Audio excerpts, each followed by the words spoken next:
I'd like to find out from a well-known person to the council on FCT. Your name? My name is Abdujelili, former chairman NUJ. Looking at the structure NUJ, what advice will you give Grace Ike?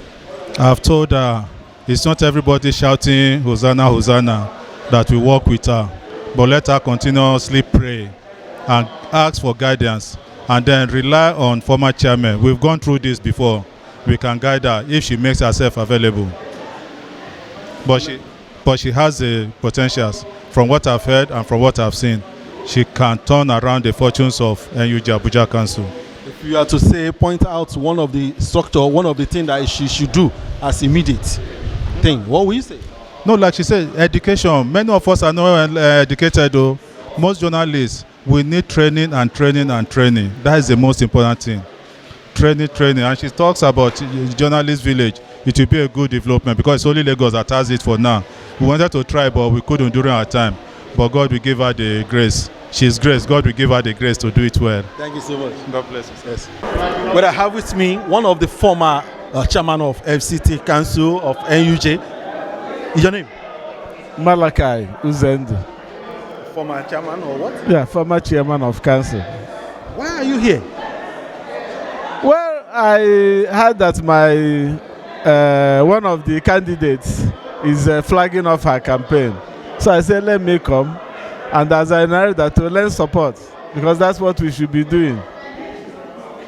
From all that you've heard about Grace Ike, what can you make of it? Well, I think she's doing very well. She's one of the promising young leaders of NUJ. You know, if she's giving some support, I think she can make it even up to the national level. Do you see her coming to bigger politics in future? Everything is possible. You know, everything is dependent on God. So God will determine her future. But with the way she's going, I think she's making the right contacts, pulling the right cords. And by the grace of God, she might find herself in places that might surprise a lot of people. Will you be happy to see her as one of the persons that will sit in the line where chairmen of FCT are going to be seated?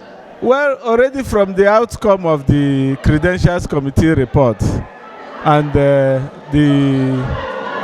approval by the National Secretariat as required by the Constitution, I think she has already emerged unopposed and duly elected as the next chairman of council. And I congratulate her. So on the floor, it's just a ceremonial action. Of course, that is what the Constitution, prescribes, and that is final. Well, just like some of my colleagues are agitating, I just will plead with them to try and do more consultations, and then perhaps in the next 3 years come out and contest the election. They might win. Well, like now that you brought that in, let me just come into that. If somebody, you are a political correspondent, which I know, and you grew to the post of editors, and for years you know much about politics. If somebody fails to obtain form for election, is there any means for him to cancel or to castigate the process of such election? Well, you know that people always have a right to express their own opinion. It is within the realm of the remit of their own rights to make a protest.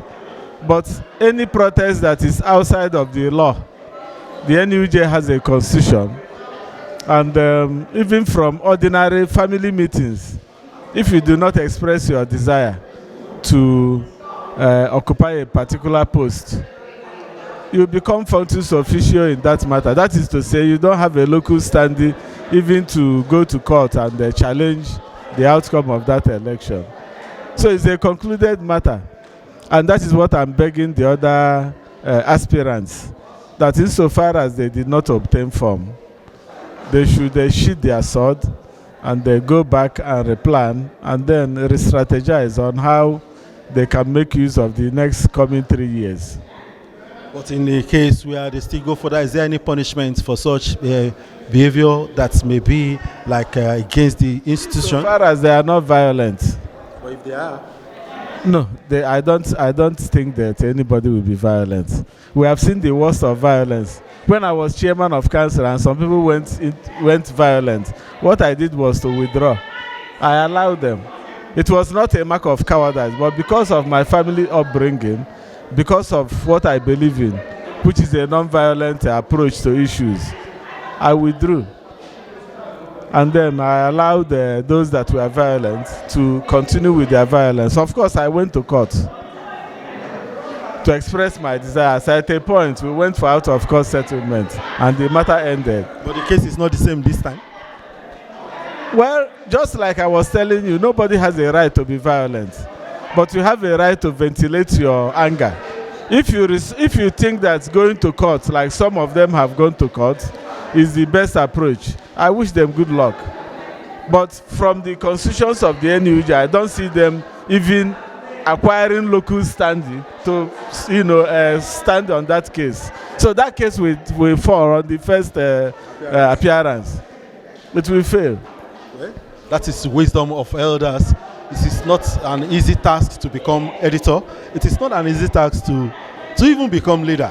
Thank you so much, my able former chairman, my able leader, My brother. Malachi Uzendu. We've been coming a long way from the days when we were young, and still see them standing. Thank you so much for your time. Thank you, sir. Thank you so much. See my guy. I've not seen him for a long time. From NUJ, FCT Council, I'm Bemiga Olamikon for GT.